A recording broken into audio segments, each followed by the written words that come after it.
Shalom Aleichem, Shalom Ha, sejam bem-vindos a mais um shiur comigo, Yehuda, aqui no canal Torá para a Vida. Bom pessoal, estou bem sumido aqui do canal, há muito tempo mesmo sem postar nada. Acabei tirando umas férias bem grandes aqui do canal, né? E estou há muitos dias sem postar nada, talvez até meses, né? Mas eu quero saber como é que vocês estão. Se vocês estiverem bem, comenta aí nos comentários. Aproveitem e me digam aí se vocês comemoraram as festas do Ano Novo, como é que passaram de Yom Kippur, todas as festas, né? Comenta aí se vocês estão acompanhando, como é que está para vocês aí. E eu tenho alguns vídeos que eu prometi fazer e não fiz. Eu vou voltar essa semana em alguns vídeos passados de algumas pessoas que vêm acompanhando sempre o canal e deixaram algumas perguntas para eu falar sobre o assunto. Então eu vou anotar e vou tentar essa semana que inicia ontem, né? Sábado à noite para nós, domingo. Vou tentar durante essa semana gravar esses vídeos. Não vou prometer, mas vou fazer de tudo para conseguir gravar. Vou olhar lá os temas, se eu tiver conhecimento sobre o assunto eu já gravo, senão eu vou estudar e vou gravar, porque eu não tenho resposta para tudo, ninguém tem resposta para tudo, somente Hakadosh Baruch Hu. Mas eu posso procurar e tentar achar uma resposta. Se eu não achar, eu falo, olha, eu não sei, e pronto. Mas eu vou tentar achar uma resposta. Bom, eu estou aqui com a Sagrada Torá, a Torá da Sefer, e eu vou fazer um comentário bem rápido sobre essa Parashá Lech Lechá, que a gente acabou de ver. Não vou comentar a Parashá em si, eu quero apenas fazer você pensar um pouco e questionar algumas coisas, tá? Essa Parashá, primeiro ela começa com Lech Lechá, né, que é a Parashá passada, que nós entramos em outra Parashá. Ela tem aqui um teor, por um lado cabalístico, por um lado psicológico, onde ela diz, vá até ti. Abraão pega suas coisas e vá, né? Vá até a terra que eu te digo, né? O Eterno diz para ele, a terra de Canaã. Mas no pé da letra diz, vá até ti. Então Abraão estava em meio à idolatria, era uma pessoa que já não acreditava mais naquelas idolatrias, e ele pega e vai. Só que ele vai ao encontro de ti. Então, quando nós precisamos sair, quebrar um paradigma, nós devemos ir, a princípio, até nós mesmos.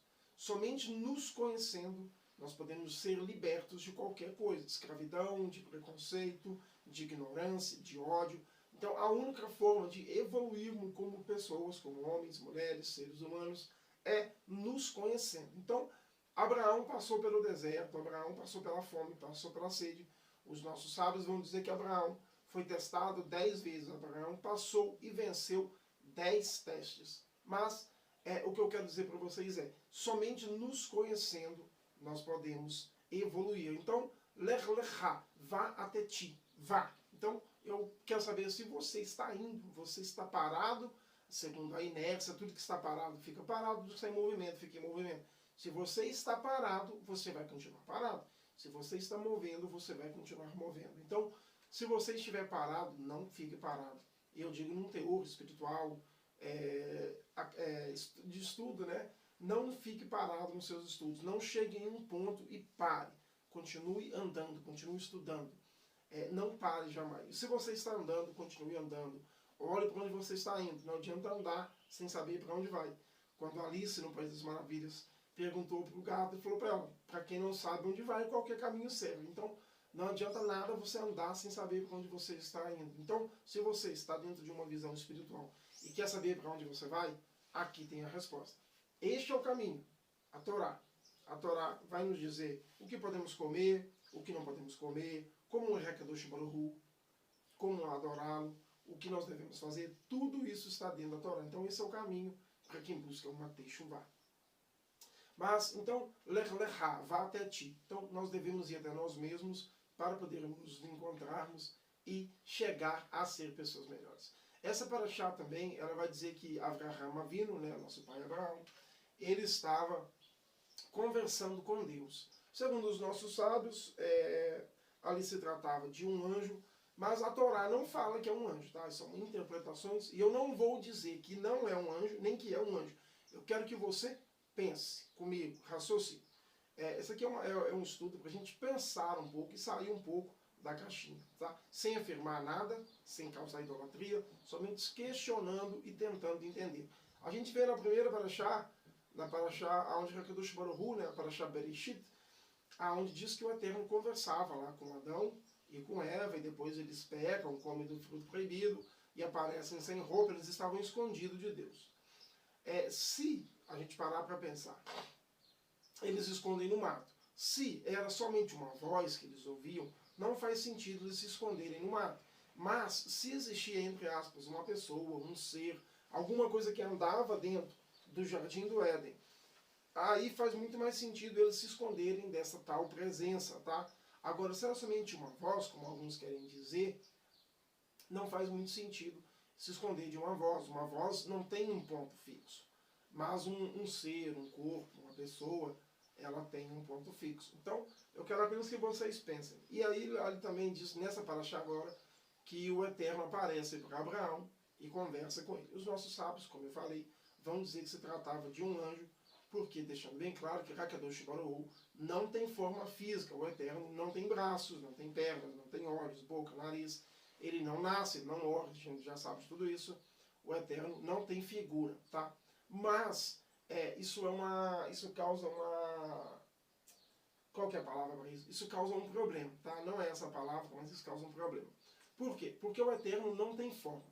Mas o Eterno, ele pode tudo. Não há limites para Hakadosh Baruch Hu. Então eu vou dar um exemplo para você entender o que eu quero dizer. O Eterno não tem figura, tá? Ele não tem rosto, olho, boca, nariz. Tanto que ele diz lá no livro de Shemot, quando vai entregar lá as pedras, e quando ele fala com o povo, em uma imagem minha foi visto, somente a minha voz se ouviu no meio do fogo, deixando claro que ele não tinha forma física para aquelas pessoas, tá? Mas o Eterno, ele pode tudo, ele não há limites, não pode se limitar a Hakadosh Baruch Hu. Então, eu não posso limitá-lo a ter um corpo, porque ele é ilimitado. Mas, ao mesmo tempo, se eu digo, o Eterno pode tudo, mas não pode se materializar em um corpo, eu estou limitando ele. Consegue entender? Ao mesmo tempo que eu digo, se ele se manifesta em um corpo, ele se limita a um corpo. Mas se eu disser que ele não pode se manifestar na aparência de um corpo, eu estou limitando ele, porque ele não pode isso. Isso gera um paradoxo. Então, por exemplo, o Eterno, ele pode tudo. Olha a ideia de um paradoxo. Ele pode tudo, mas ele não pode morrer. Então eu limitei a ele, porque ele não pode morrer. Você consegue entender como que isso é um paradoxo? Isso dá um nó e faz a cabeça da gente explodir? Porque nós somos seres humanos limitados, tentando entender um ser, uma força, um poder, chame como você quiser, ilimitada, ao qual a mente humana está... Nossa, não tem nem como a gente querer chegar a entender a Hakadosh Baruch Hu. Mas então, eu só quero que vocês pensem, será realmente que Abraão estava vendo um anjo? Porque a Torá, a nossa Torá, né, pelo menos a Torá escrita, ela não vai dar detalhes. Talvez no Talmud, no Mishnah, na Torá oral, pode ser ter mais detalhes. Mas o que nós temos, concreto, escrito pela mão de Hakadosh Baruch Hu, ditado por Moshe Rabbeinu, que é a Torá escrita, Abraão viu Deus e falou com ele. Mas o que é que Abraão viu? Ele não descreve, para que não cause idolatria, ele não diz que era branco, negro, alto, baixo, gordo, magro, olho azul, castanho, vesgo, 3 olhos, ele não fala nada disso. Mas ele fala que ele viu lá e ele conversou com ele. Então, eu quero que você pense. Adão e Eva, no paraíso, depois que pecaram, se esconderam. Não se esconde de uma voz. Pelo menos para mim. Não estou afirmando, estou levantando uma hipótese, uma incógnita. Então, eles se esconderam. É muito mais plausível, na minha visão, se esconder de um corpo físico do que de uma voz. Abraão viu um corpo físico. E há outras passagens onde é dito isso, que o Eterno apareceu ali para as pessoas. Mas eu não quero dizer com isso que o Eterno tem uma figura, porque ele diz que ele não tem forma física.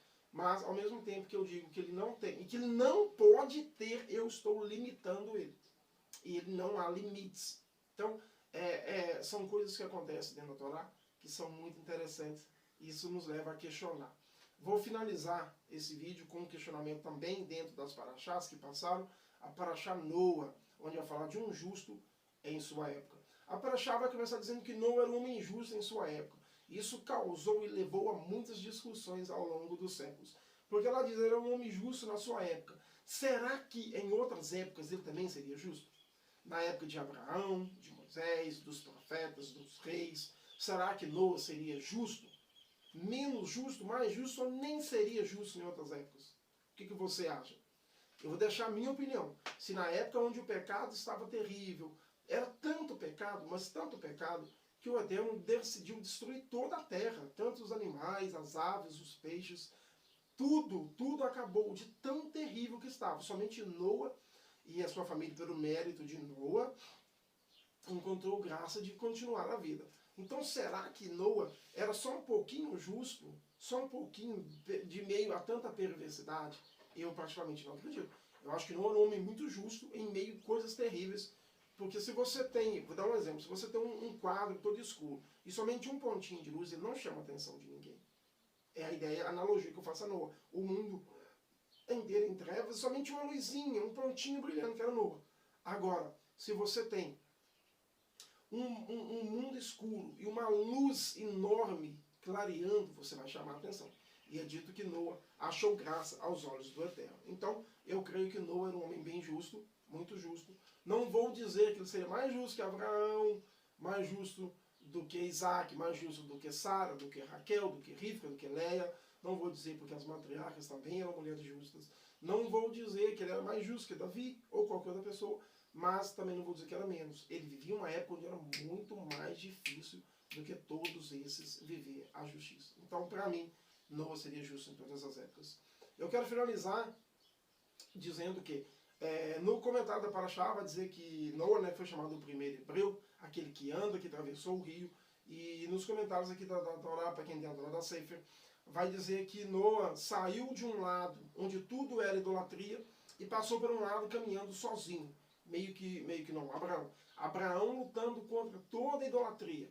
Ele atravessou o rio e ele estava sozinho em meio a idólatras. Mas aí um pouco na frente vai dizer, quando ele encontra Melquisedeque, aonde ele servia ao Deus Altíssimo. Melquisedeque, ao que tudo indica dentro da Torá, ele servia ao mesmo Deus que nós, Kadosh Baruch Hu, o qual é incorpóreo, imortal, tá? Então, fica um pouco controverso. Será que Noa era o único?